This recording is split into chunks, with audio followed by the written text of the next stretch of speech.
Cool. We ready to start? Does anybody want to host?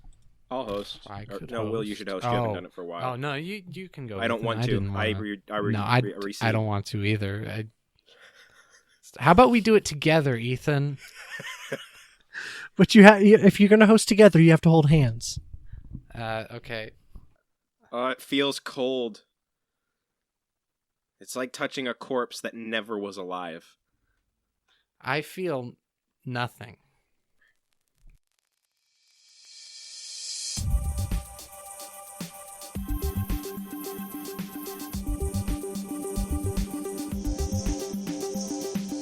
Three, 2, 1, and welcome to the Talking Fail podcast. And this week it's me and Ethan are hosting. Ethan, say hi. Hi. Hi. Okay. We also are joined by Artur. Psych, he's not here. Who's here? Ethan, who's here? Tyler. Hello. Oh, Tyler's here. This is weird. Okay. Are you on something, Will? This podcast. The Talking Fail podcast. Yeah. Okay. This week we're going to talk about The Haunting of Hill House. It's going to go into deep spoilers.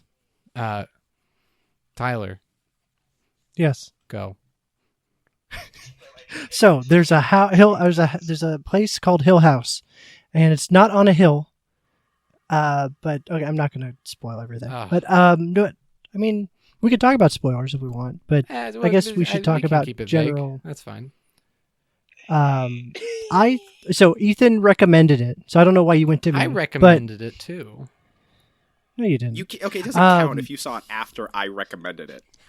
I saw it after Ethan recommended it to me, but I did not watch it because he recommended it to me.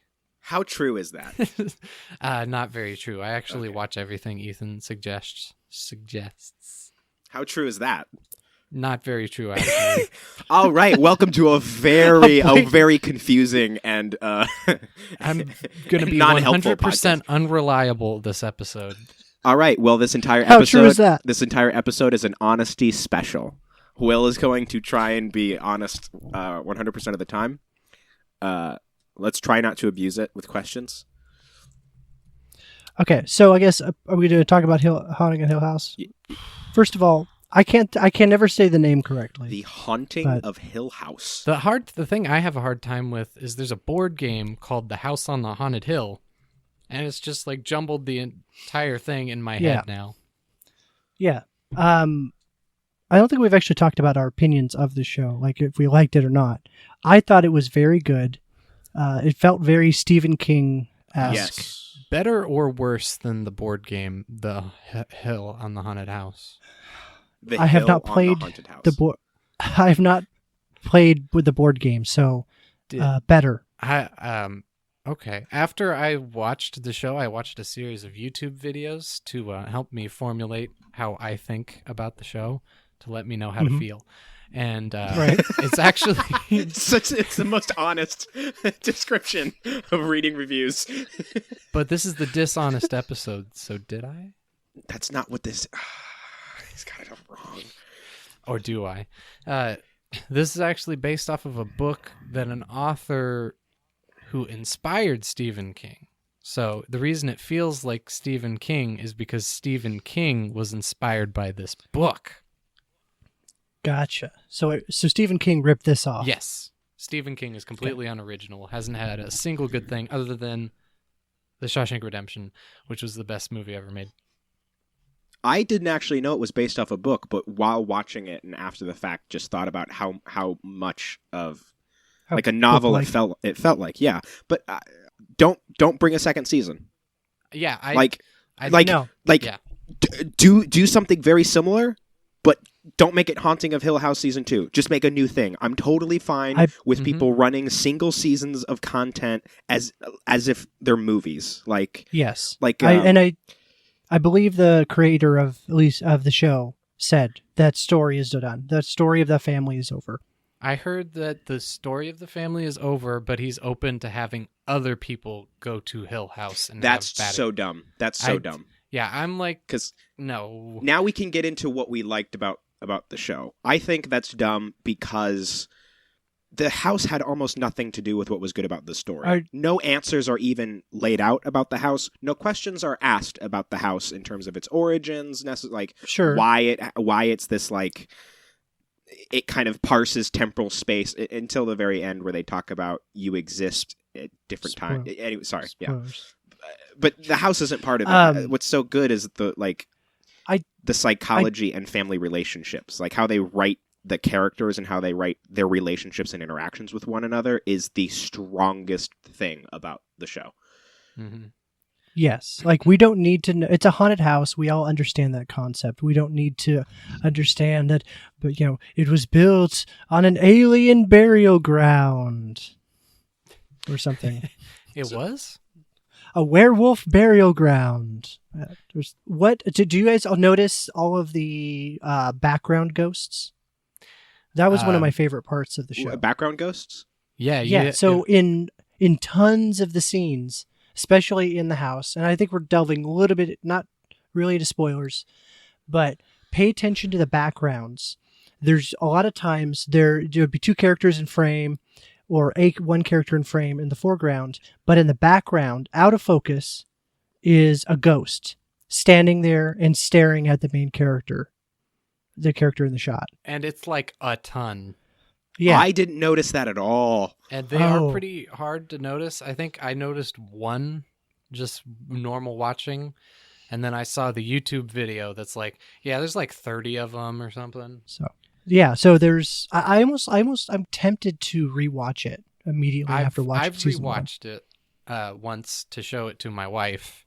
And there's, like regarding the treehouse, there's like some hints in the earlier episodes and the other rooms. No spoilers. I mean, I just want to know when we're triggering spoilers, so we can give people kind of a warning. But I mean, if we want to talk about spoilers, we can talk about spoilers, just as long as we acknowledge that we're talking about spoilers. The scene where the father is talking to the like groundskeeper's name. What's the groundskeeper? So this isn't a spoiler. What's his name? Which one? The dad or the groundskeeper? The guy, that came with the house. The groundskeeper? You're being as vague as possible on this. It's just the guy that came with the house. The ghosts or the guy? The guy. Okay, this is dumb. The guy who was like who discount. I thought in my head while I was watching the show, the groundskeeper's nickname was Discount Russell Crowe for me. Oh, okay, yeah, that works. Discount current fat Russell Crowe. Right. Oh yeah. Yes. This is current 2018 Russell Crowe. There's so many things where like I thought the show was gonna like short us on like, okay, we're gonna start talking about like what's going on, and then the main character's just gonna be like, I don't believe in ghosts, bye, while the guy is like saying exactly what's going on. But there's like, I don't know, like almost 10 minutes of just the guy talking about like, this house is messed up and you should probably listen to me. And then the guy's like, okay, I kind of actually believe that because I've been seeing weird stuff too, and I'm not going to ignore that. I was like, thank you. Thank you for not being dumb. All right. So I guess diving into spoilers. So spoiler alert, whatever. I don't know how long it's going to take for you to skip ahead, but the house is haunted. Oh, but maybe pause this episode. Go watch the 10 episodes of Haunted Hill House Revenge 2. And then don't ever come back because you've realized what actual entertainment is. I recommend this higher than anything in the sense of it's not an opinion. It's a good show. It's like you should watch it. It's like Shawshank Redemption is very top, and then like right underneath it is The Haunting of Hill House. I will make one case. I saw ads for it forever and said, "There's no way I'm going to watch this. I have no interest in it whatsoever because I don't care about horror. I think ghost stories are boring, and when they're actually done well, I find them disturbing and not entertaining. and I was just going to stay away from it. And I had a friend who has the exact same perspective, and she said, it's not even the show doesn't orient around the scares. It's like the scares are just added in to kind of justify it as a horror thing, but they're done well. But the writing of it and the actual progression of the narrative is so good that you just keep coming back to it. Like you're like, I gotta continue with this story. So if you're averse to horror or scary things, I wouldn't let that keep you from enjoying this. Yeah, it's a family drama that happens to have ghosts or haunting in it. And I think you could even watch it with your kids, maybe not yours, Tyler, but maybe like 12 or older or sure. Mm-hmm. My favorite episode. I was watching the show and then it didn't I was enjoying it, but it didn't really click or hook into me until it was the middle of the season where it's the funeral, mm-hmm. the wake episode. Yeah. That was where it's oh my gosh, this is amazing. Yes. The second best thing about the show is the director of photography and the cinematography. Yes. There's a 6 or it's got to be longer than 6 minutes. There's a really long single cut. There's 2 of them. That whole shot. Episode is 3 takes or something. Yeah. It's crazy. Yeah. It's like the Breakfast Club of storytelling, mm-hmm. but it takes place at a wake about a family bringing up issues that are only coming out because, spoilers, their sister has killed herself. So you have this family fighting about things while there's a corpse in the background, and there's a scene in that where the father decides to go to the bathroom or something. So he walks out of the mortuary where the dead body is and walks down a hallway. He opens the door and he's inside the mansion walking down in the path. Yeah. And it's one take, and then all of a sudden the next scene is starting with them as younger people. So he walks us down the hallway in into one the shot. Flashback. Yeah, into the flashback. Yeah. Such a good, it was really good. And I think this is a good comparison to me between this show's long take episode and the Daredevil long take. What do you guys? I think that it was used a lot better in this because it felt almost like we were watching a play, which kind of made it more real. Sure, I get that. I was I think stressed out a little bit with how long the take was going, and it's these actors really know those words. There's no cuts, so it just all is flowing and feels kind of real. And when I was actually a little underwhelmed with the Daredevil long take. Are you talking about the newest season? The prison fight scene. Oh, dude, I'd heard so much about it, and it was probably a little overhyped. And it was I can see the choreography and okay, I can see that they just switched the stunt double, and I'm totally out of it now. And in this, it's this is so long, and it's not I'm watching people act. It was very impressive. Yeah. Ethan, have you watched Daredevil?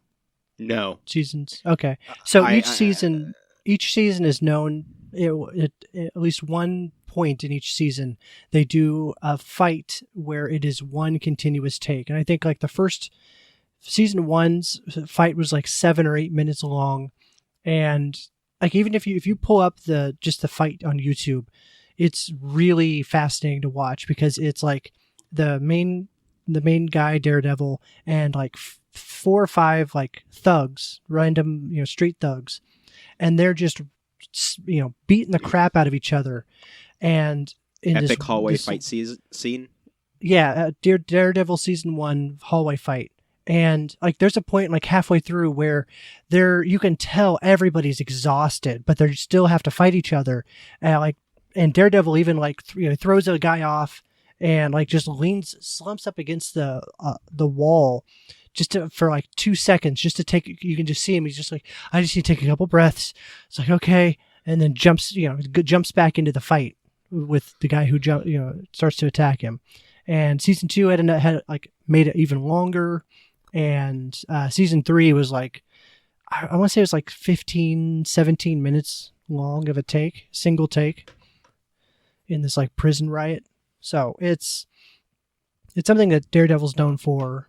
Arrow, actually, the show Arrow a couple seasons ago kind of did an homage to it themselves and had their own, very long one take fight.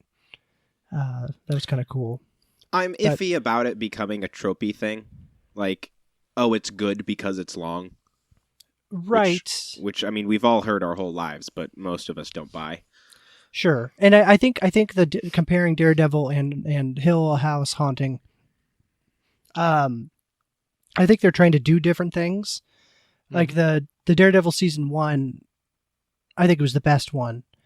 But definitely what Will was saying with the Haunting, where it's like there are stage directions and everybody's got to remember the lines and all this stuff, and I don't know, it's just, I think they're trying to do two different things, but they're both really good.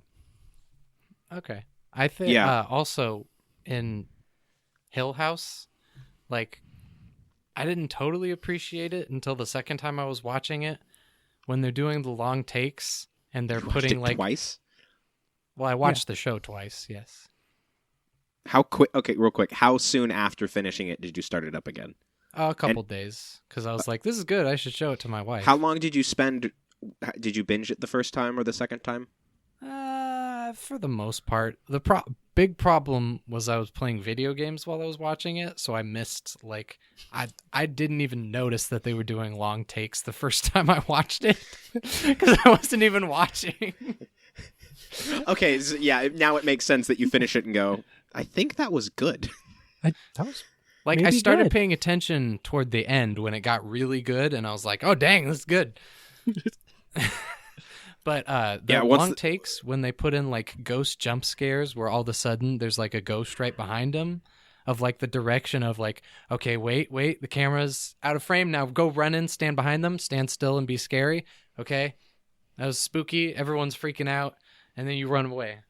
Like, I did really appreciate where they did add horror, because honestly, there were a lot of jump scares. But as I was watching it, I was conscious of the fact of these don't feel cheap. These don't feel... Right. These don't feel... I don't even know how to articulate it because I don't watch horror. I just know there's a lot of criticism around like jump scares being used as essentially emotional filler for... I can only really remember a couple jump scares. Like, the only one that sticks out is the girl in the car. And I thought that was actually kind of funny. That was amazing. It's like, what this show does, just talk to each other. I think what really emphasizes the kind of horror and the quality of like horror that this has is the moment, one of the first scares you see, or one of the first like images that's pretty haunting, of when the youngest girl goes to sleep on the couch, and you later find out she's experiencing, I think, sleep paralysis, or this is the first time. Or this is the moment that like induces this pattern of sleep paralysis for the rest of her life, where she opens her eyes on the couch and you know that the camera's just straight down on her face, and you know that she's looking straight up at something and is starting to be terrified, and then the camera slowly backs away and slowly pans up, and you start to see like hair that's hanging down comes into frame, and then you just see this like... It's like it tells you what's going to be there before it shows it, but still, by the very last scene where you see this little girl laying on a couch and this like haunting woman floating above her, just staring, looking down, going, no, no, no, no, no, no, no. Like, it's horrible. So one of the other things I really like about it is like everybody. So basically, there's in the past these kids grew up in had spent a few months in a haunted house, and then they're like very traumatized by it because their mother dies, and like there's a whole and then you flash forward like 20 years to where they're adults and they're all still messed up about it, and you don't know if occasionally they'll see ghosts and stuff, and it's like you don't know if that's a legit real ghost that they're seeing or just like they have it's like PTSD hallucination. Kind of the son talks about it as a hereditary mental disorder, because their mom killed herself in the house. Like there's one night where the dad comes in and like whispers to everybody like, you have to leave, we have to get out, like I'm gonna carry you, don't open your eyes. And it's just like it presents it really well as like it's a traumatic thing for kids, and then they get in this car and they screech away and the mom's not there, and then the next morning the house makes people kill themselves. It takes a long time where they never really see the same ghosts, so you're like, they're not seeing the same things, they could just be crazy. Look who finally showed up. Artur, are you there? Hello. And this week we have Artur on the podcast. What's up? We already did. Yeah, that's right. All that. Yeah. Well, look, first come, first serve. I have to speak because otherwise my voice doesn't get heard. Stuff. Yeah, that's how that works. Have you seen? We were talking about the Haunting of Hill House. Have you seen it? Have you seen the show on Netflix?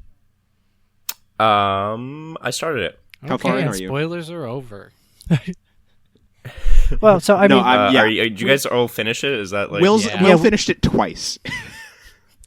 Jesus. So, I'm done talking about spoilers. I can't ruin it for Artur. It's too good. Yeah. So, good show. We all recommend it. Keep watching it, Artur.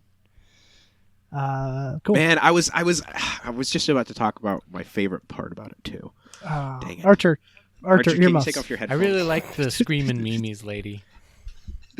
So when positively Luton screaming Mimi. I will say there's an entire component when I finish the show of like it's an exaggeration and an almost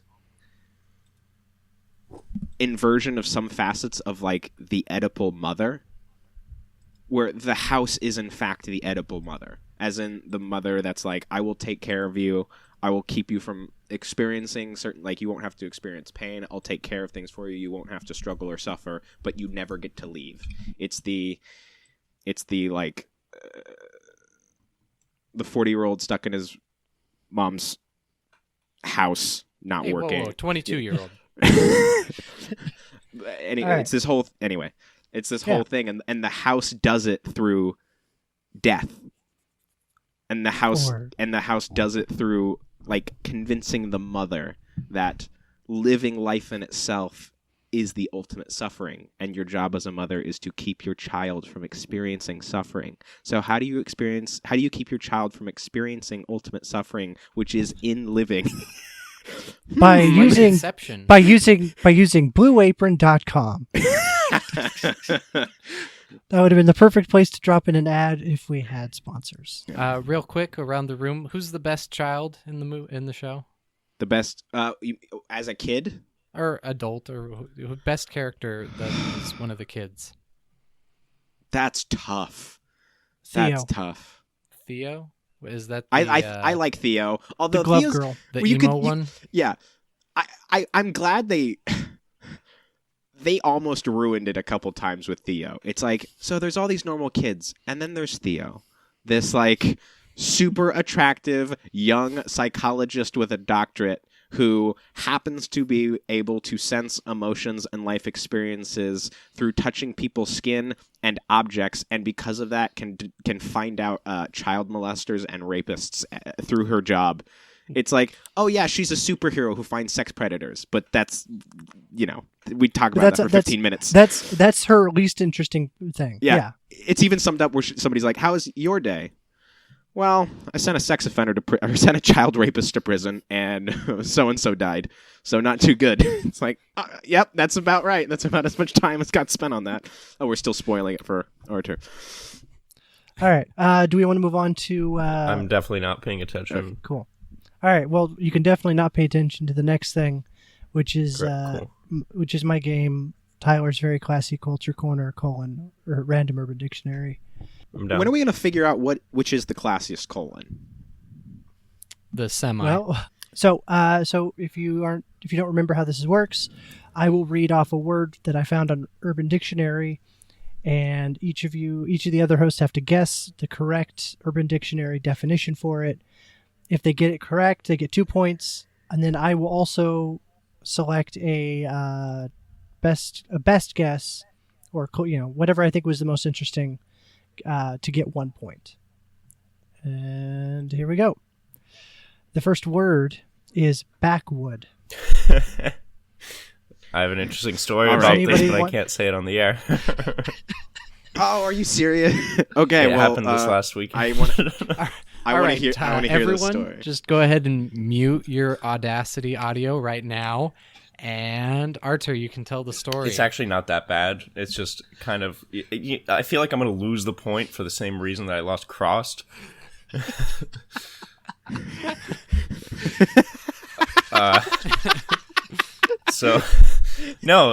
Backwoods. It's a type of Black and Mild. It's a type of cigarette, basically. But it's usually used to roll blunts, which is a type of cigarette, kids, and smoking is bad. Okay, cool. It's the type of cigarette with weed. Yeah, no, but the story was we were stopping at a gas station, and it was like 2:30 in the morning, and only the driver is sober, and I'm not the driver. So we're about to pump gas, but the pump isn't working, so we have to go inside. And on the way inside, I hear to my right in the parking lot, "Hey, blah blah blah blah blah, backwoods." And I was like, "What?" So I walked up closer, and they're like, "Can you buy us some backwoods?" And I was like, "All right, what kind?" And wait a minute. Is that code for follow me to your car or whatever? Can you give me some backwood? I mean, they were old enough to drive, but that's not. That's 16. Yeah. So look, it's not a. Anyways, I would. Are you street heard legal? What they said, and I was like, okay, what kind? And then they were blah blah blah blah blah cognac, and I was like, wait, that is not in the class of things that I thought you were asking for at all. So then I just deferred to my friend. I was like, Danny, I'm too not sober for this. You take care of this.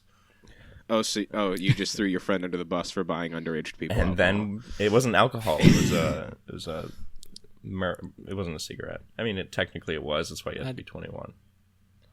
Right. Well, yeah. Then I'm confused. What's the connection of cognac and backwood? I guess it's a flavor. It's probably a flavor. But I didn't read into it. Okay. After we finished the exchange, allegedly. Change from hypothetical.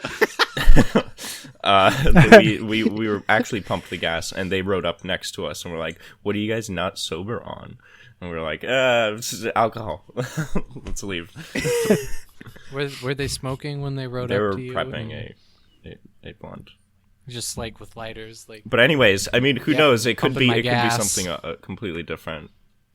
Did they have training wheels on their bikes still? It was an interesting crowd. All right, enough smoking. You kids need to be vaping.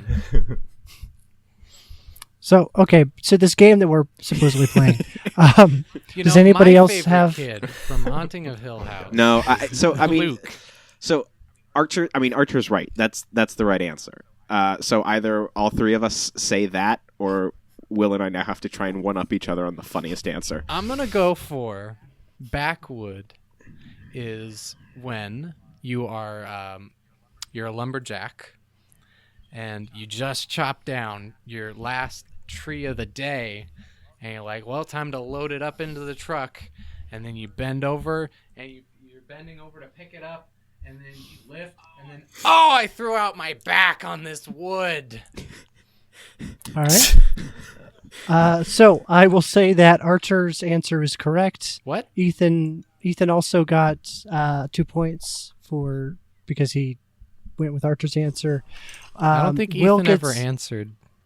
He said that Artur's answer was correct. It did sound like he was ready for a funny answer, though, before we... I don't know, Ethan, it's your call.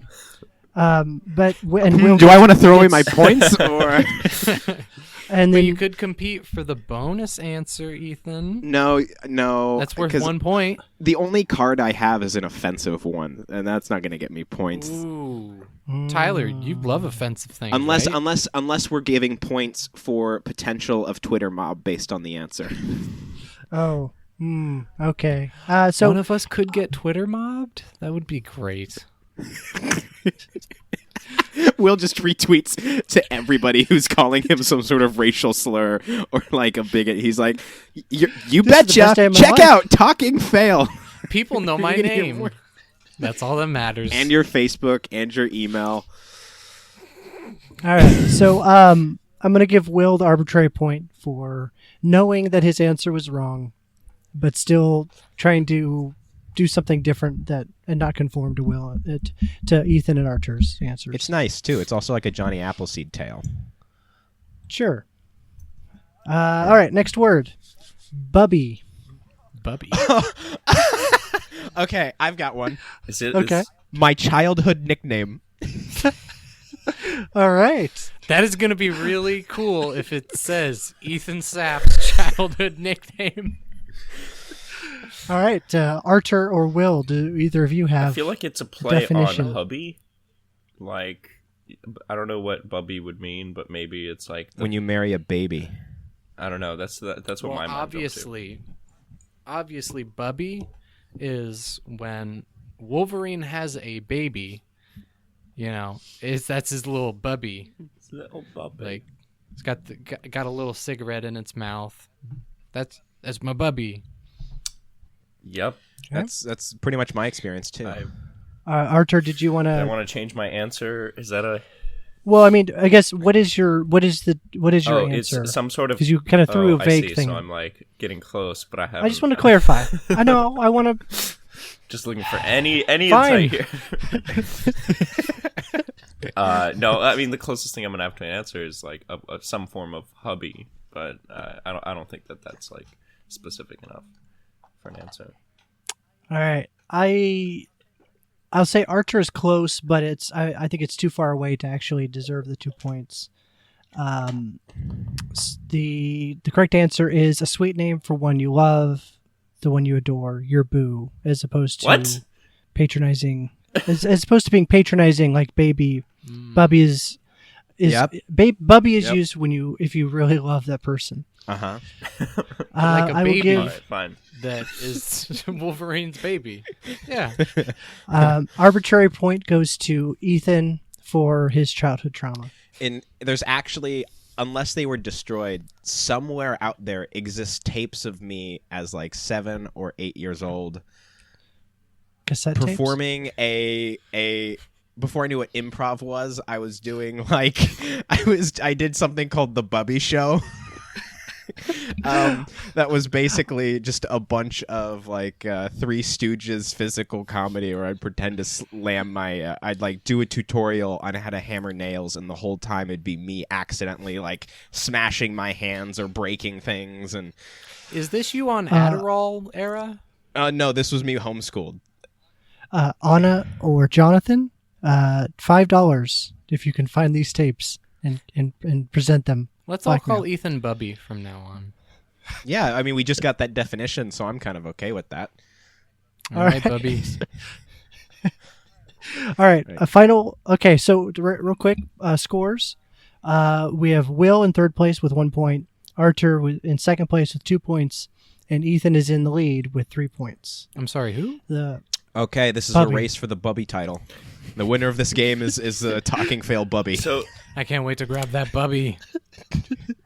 All right, final word. 3 letters. BTB.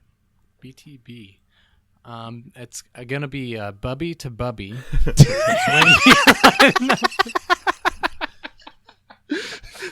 That would have sucked if I'd done them out of order. Will wins.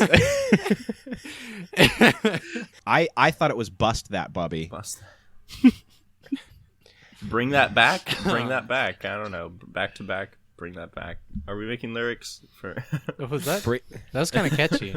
Baby, bring that Bubby back. Bring that back. Get a funky tune going. I'm bringing Bubby back. Oh, yeah. All right. Well, the episode of this, or the name of this episode, better have something to do with Bubby. I'm gonna go with banging that Bubby. Okay, now it's weird because like my family and my family's friends would call me this growing up. It was an actual. This was actually my childhood nickname. That wasn't a joke. All right. So Blazing Bubby, those bubbies. okay, we need to like lock in some answers here because we've had a lot of thrown out. And it sounds like one of them's right. I need back to back. I don't know.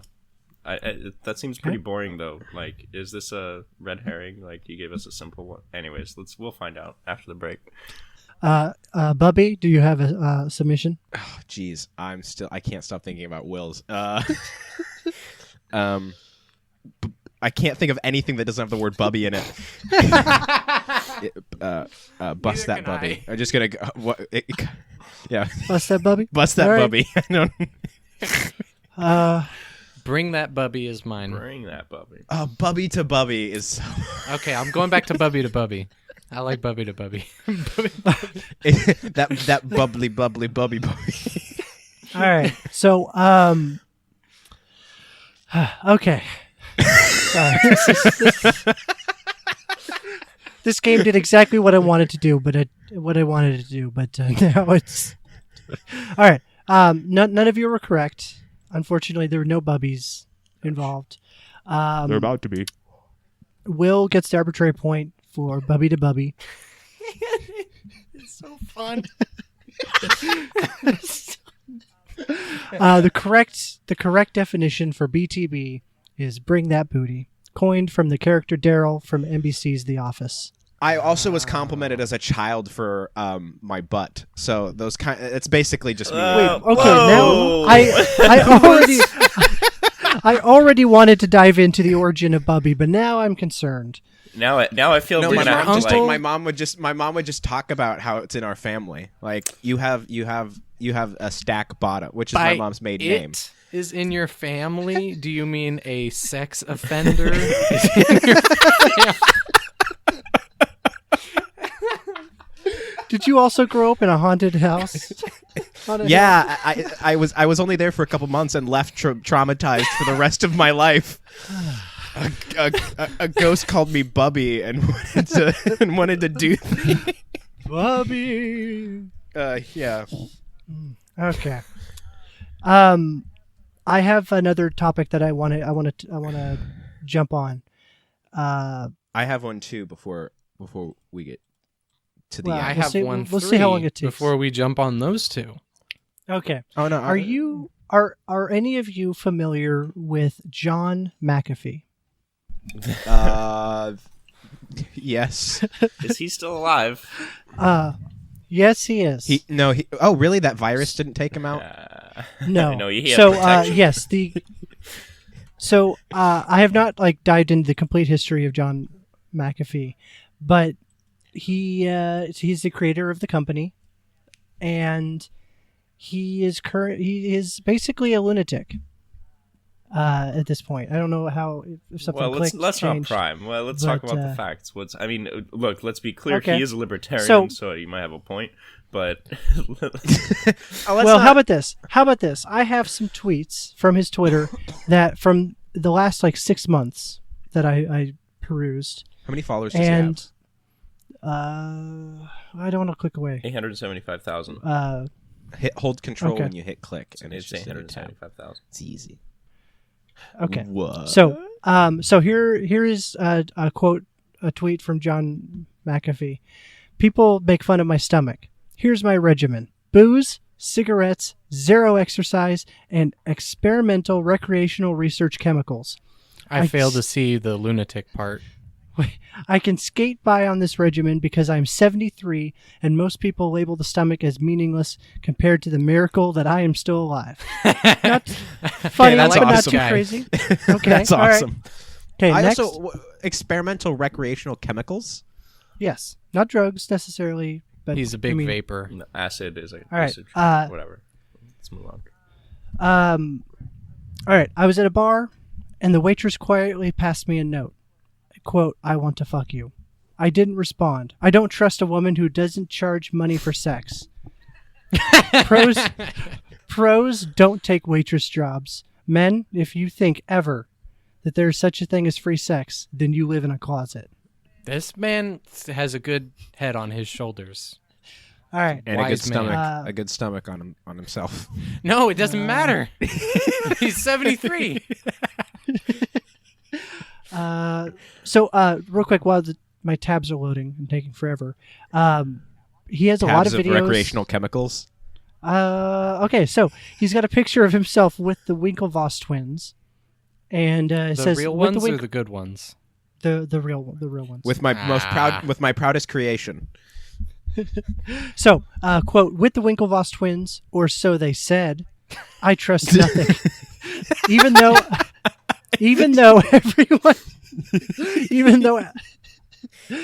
everyone verified their identity, I believe they are clones and part of a CIA conspiracy to get me to divulge my secret knowledge of the crypto space. Trust no one. Okay, so now I'm thinking that he didn't actually have a sudden twist to this paranoia. I think the reason the software was ever invented was out of this, people are going to try and infect my computer with a virus. They're going to get it sick. They're going to put their germs through the internet. All right. Next, we have, in reference to Kanye's password choices. Password and all zeros are the most secure passwords these days. Not even brute force decryption engines use them. The reasoning? No one would be that stupid. So why waste processing power looking for them? Kanye is on the leading edge. Is that true? This sounds like a man that runs a password decrypting thing that immediately goes through all the stupid passwords first. Well, did I mention that he ran for president in the last U.S. election and is planning to run in the next one? How many elections has he run? I think just 2. Come on. He's going to turn the election into some kind of big joke. He could never be president. That would never happen. All right, next. We have, he quotes Mark Twain, or I haven't actually verified that this is a legit Mark Twain quote, but you can't get to old age by another man's road. My vices protect me, but they would assassinate you, by Mark Twain, allegedly. And then he says, the truth. I'm 73. I drink a gallon of whiskey a day. I take more drugs in a year than anyone could carry. I chain smoke. It works for me. See, now I'm on this whole skepticism train. I don't think that's true. I think he is very healthy, and he's lying to us, so we all die sooner, and he gets to enjoy more future stuff. How does he know how many drugs I can carry? He's John McAfee. He knows everything.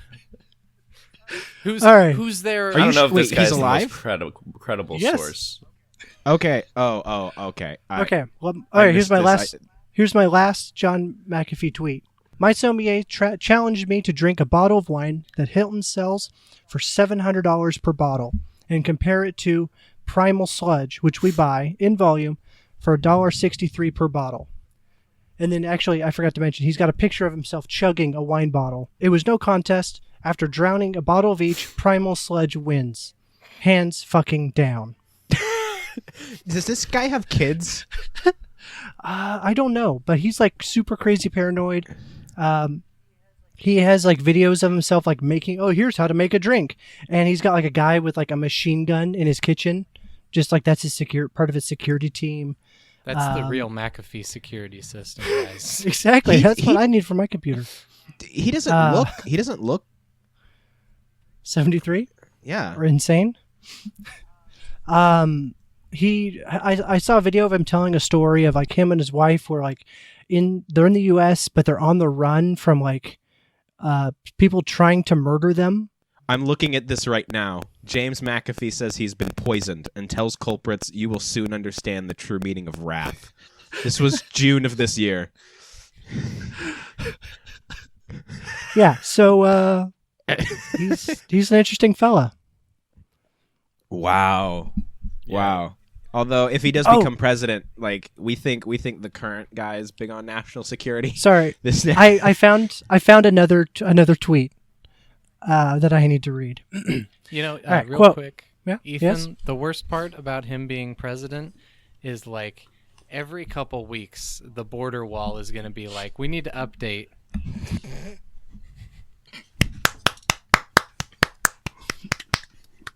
Golf clap. Continue, Tyler. I need to breathe. All right, quote. Oh, no. Quote, some call me whale fucker. All right? There's a private club where a few dozens of Maori men and one butch woman meet each year to fuck a whale. True. Men on paddleboards herd the whale while one tries to fuck it. Wouldn't let me to club. Tried it alone. Epic fail. Was that a Club Fail reference? I think we found a fan. John McAfee Club Fail reference of the week. Guys, it's supposed to be organic. Come on. What was that word, Tyler? Here, I just sent you the tweet. So the few dozen Maori men, and they meet in the Molokai each year to fuck a whale. Oh, it's a demographic of people. Indigenous Polynesian people of New Zealand. Yeah, don't judge. Does it say anything about their sexual attraction to whales? Just sheep. I don't see anything about whales. How do you even catch a whale, and how does they that heard work? it. They heard it, and then one of them hops on. How would that work? Like, I think we should just rent a boat and just hop on a whale or something and try this out. Like, that would be crazy, right? Will wants to turn a whale into his own Bubby. More like Blubby. All right, so that's John McAfee, noted lunatic. Okay, it's. Can we get him on the show? I was really tempted to try and message him. Why not? You're only a lunatic until you're proven right. So I'll send a tweet. Well, you can't do. We have to send an email. We have to get in contact with his machine gun kitchen agent guy. That's actually just a Blue Apron representative. All right. So I think I feel like I've been monopolizing the show. We only have 10 minutes left. What are you guys' thoughts on Blue Apron? Because I think it sucks. I've never tried it. Well. Anyway, Will and I found somebody on Craigslist who was selling prepackaged meals for the same price as Blue Apron. Which is terrifying. Yeah. That they would ever buy that. Yeah, they're 10. Yeah, it's only $12. It's only $2 extra for double the carbs. It's one small meal for $15 or something. Which I did see a hooker put that out there once too. Let's talk about that. No, I do have something very quick. So I opened and used Google Play for the first time today on my phone because I was trying to find some old songs on here, and I also found a treasure trove of audio recordings that not only did I not know existed on this phone, I didn't know had ever been recorded ever. As in somehow over the past couple of years, my Does McAfee know? My phone has been pocket dial recording random moments of my life. I have an hour and a half of me and my dad moving furniture into my sister's apartment. I have an audio recording of me doing a quasi psychological assessment. And I also found that one stands out, does it not? I mean, no, it does. Well, it's not psychological assessment. It was. Can you move things with your mind? Artur, there's actually one of you and I, I think in your apartment. I do not consent. Talking about, I didn't give my consent either. I was thinking about what's the law when nobody knows. But I give did consent. Okay, the most interesting one I found was from about a year and a half to 2 years ago, right when we started the beginning of the podcast, and I thought I was drunk, but it turns out that I had taken an enormous amount of sleeping pills and then felt the need to record ideas for the podcast. Oh boy. So if you'd like, I have 2 minutes. Yes. I have 2 minutes to play for you. Well, it's not okay. Do you want to play it off your phone now? Yeah, and then send it to you. Send me the file, and I can edit it in. Yeah. So this will be seamless. Yeah. Okay. Except for the part where we just sort of signaled everything we were going to do. But Tyler, I assume you're going to edit that out. And boom, that means it's going to stay in. Yeah, that's right. We brought it back. I really like that. I think Artur's working his way up to Bubby number 2 on my list with remarks like that. He's the Bubby. He's the Bubby to the Bubby. Are we going to have a Bubby to Bubby situation? When you get enough bubbies in the same room, it's essentially just a glass of champagne. Bubbles. All right, so Ethan, we were vamping for you to get the thing going. Oh, I was waiting for you to stop. Okay, it was a total bub fest. All right. Okay. Hey, I currently feel like I'm in the perfect state to just record some intro B-roll so we have it. Kwanzaa. Welcome to the Kwanzaa podcast. Well, today with us we have... Are you Jeff Goldblum, or are you the Jew guy? The pineapple Jew guy. Is Will Jeff Goldblum? What's his... The dude from everything. Pineapple Express, man. Seth Rogen? Super bad. He's everywhere. What's his name? Guys, we gotta find his name.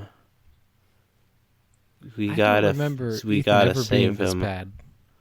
Because I don't know what his name is. I also don't know who we're talking about anymore. I did this once, but the thing crashed. And now I forgot what my entire goal was.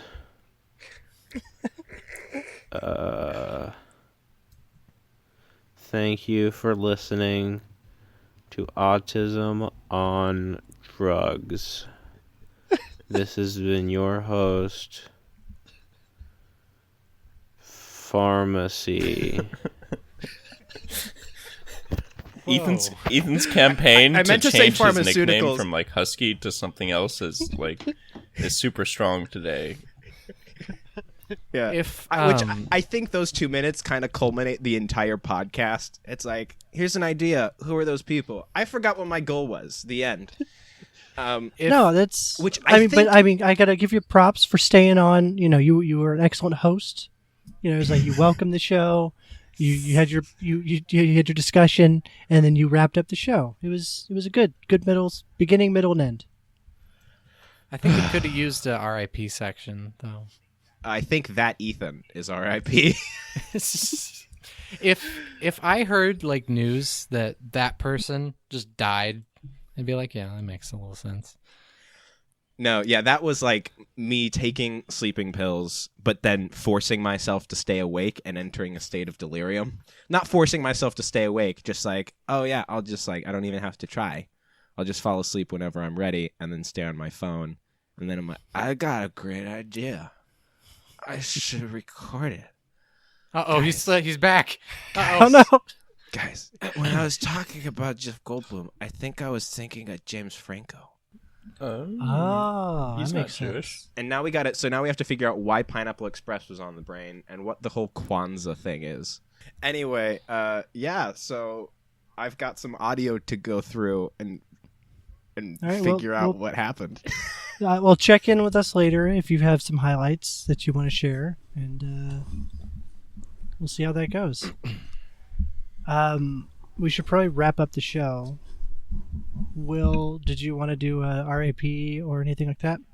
Yeah, it's a double header. So RIP to Steven Hillenburg, the creator of SpongeBob SquarePants. He had a very good show. I enjoyed that very much. and is very sad that he's gone. And I can't believe it's not R.I.P. to a John McAfee. He's 73. He smokes. He drinks. He's got a big belly. Recreational things. Mm-hmm. Yeah. That he should be dead. Bye, everybody. See you all next week. Good day.